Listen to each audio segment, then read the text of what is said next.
വിദ്യാർത്ഥികളെ പരീക്ഷിച്ച് തരംതിരിച്ച് പരിഷ്കൃത വിദ്യാഭ്യാസ രീതി അനുസരിച്ച് 2 ക്ലാസുകളായി അധ്യയനം ആരംഭിച്ചു. അതാണ് 1886. അങ്ങനെയാണ് അദ്ദേഹം സ്കൂള് തുടങ്ങുന്നത്. മറ്റേ അദ്ദേഹത്തിന്റെ കുടിപ്പള്ളിക്കുളത്തിൽ നിന്നുള്ള കുട്ടികളെ കൊണ്ടാണ് തുടങ്ങുന്നത്. അതുകൊണ്ടാണ് അവരെ പഴയ വർഷം അതിൽ പറയുന്നത്. 4 കഴിഞ്ഞ ഇല്ലേ? അത് കഴിഞ്ഞു 4:40 നിർത്തിക്കളയാം അല്ലേ? 4 മണിക്കാണ് തുടങ്ങിയത്. ആ 4 മണിക്കാണ് തുടങ്ങിയത്. അപ്പൊ ഇതിലൊക്കെ രസകരമായ സംഗതി, പിൽക്കാലത്ത് സ്കൂളുകൾ തുടങ്ങി കഴിഞ്ഞപ്പോൾ ചെറുക്കടവുകാരിലുണ്ടെങ്കിൽ ആദ്യം കൂട്ടികളാണ്. അതാണ് ചെറുക്കടവുകാരൻ ചെയ്ത വലിയ. അദ്ദേഹം അതിനുശേഷം അടൂർ പോയിട്ട് അദ്ദേഹം അവിടെ 2 or 3 സ്കൂളുകൾ സ്ഥാപിച്ചു. ഇപ്പൊ അവിടെ വലിയ സ്ഥാപനങ്ങളാണ്, ആശുപത്രികൾ സ്ഥാപിച്ചു. അങ്ങനെ നിരവധി സംഗതികൾ അവിടെ ചെയ്തു.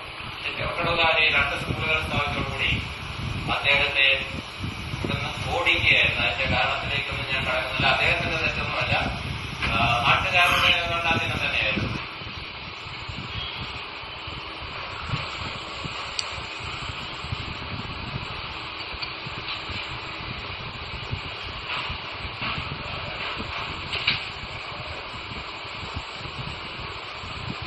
പറഞ്ഞ ചെറുക്കടക്കാർ ഓരോ കാര്യത്തിനും ചോദിച്ചു. അങ്ങനെ ദിവാഞ്ചിയുടെ ഒക്കെ അടുത്ത് ചെല്ലുമ്പോൾ നമ്മുടെ ആൾക്കാർ ചോദിക്കണം, വൈദ്യത്തുകാരനായ ഒരാൾക്ക് ചെറുക്കടവവാസികളുടെ ആവശ്യവും അധികാരിയുമായി പറയാനുള്ള അവകാശം എന്താണെന്ന് ചോദിച്ചു.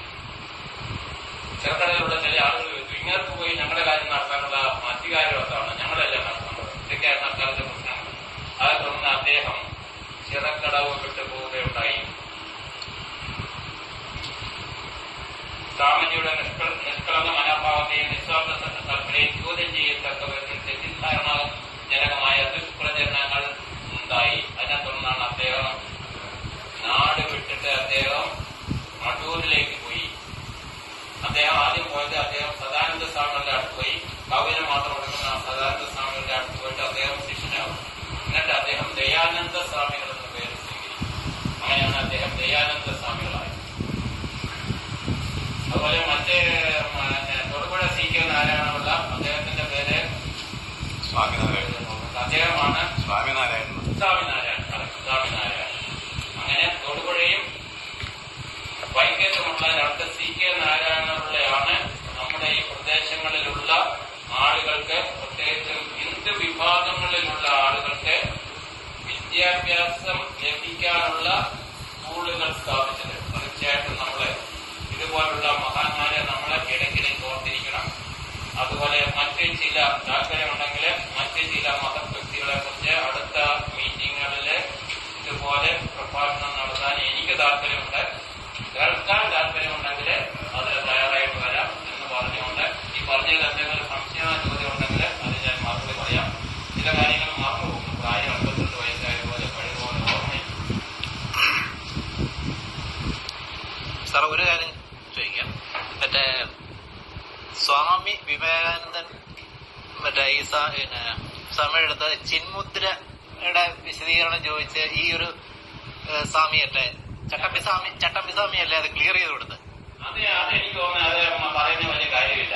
കാരണം ചട്ടമ്പിസ്വാമികളെ ചിന്മുദ്ര എക്സ്പ്ലെയിൻ ചെയ്ത് കൊടുത്തു എന്നുള്ളതിന് പിൽക്കാലത്തെ ഇത് നമ്മൾ സ്വാധീകരിക്കുന്നില്ല. കാരണം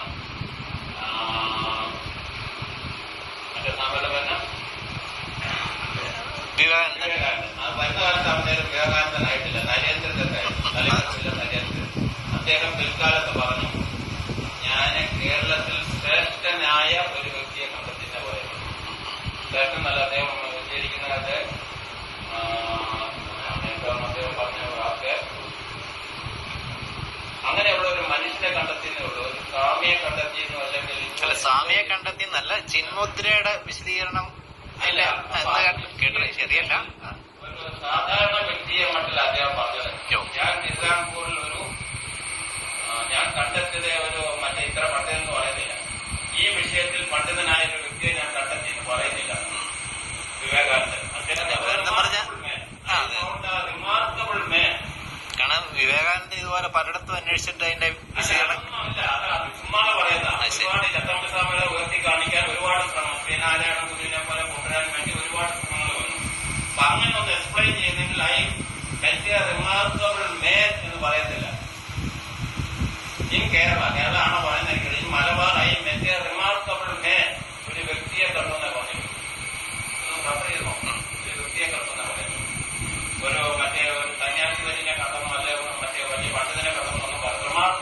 പറഞ്ഞാൽ വരുന്നുണ്ടോ?